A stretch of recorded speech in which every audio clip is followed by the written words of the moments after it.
If I sing well, will you give me a plate of food? A street girl's song leaves the entire talent show in tears. She walked onto that stage barefoot. Torn dress. Dusty feet. Hair that hadn't seen a comb in days. The audience laughed.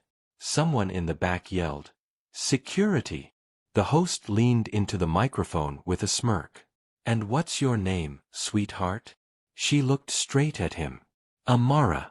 "And why are you here today, Amara?" She didn't blink. "If I sing well, will you give me a plate of food?" The room exploded in laughter. Phones came up.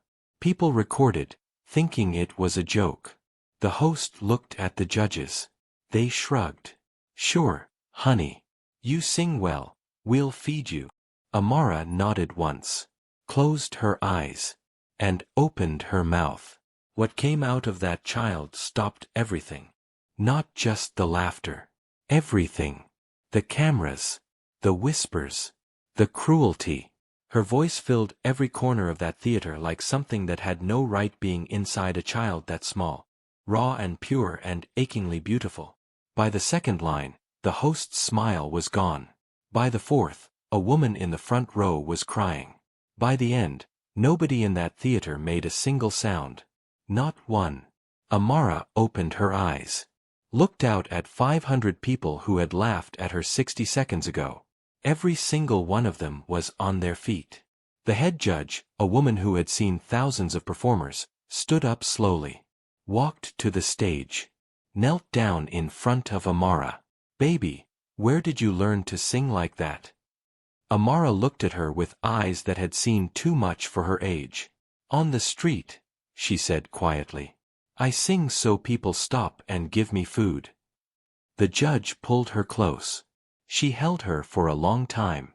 When she finally pulled back, her face was wet. She looked at Amara and said, "You are never singing for food again." They didn't just give her a plate of food that night. They gave her a home, a voice coach, a school, a future. 2 years later, Amara's song was heard in 41 countries. But she never forgot the barefoot girl who walked onto that stage. Because that girl was the bravest person she had ever been. Moral: hunger can break the body, but it cannot break a voice that was born to be heard. Never laugh at someone standing in their storm. You have no idea what God put inside them. If this story touched your heart, subscribe and tell me in the comments, what did Amara's story teach you today? And if someone in your life needs to hear this, share it with them right now.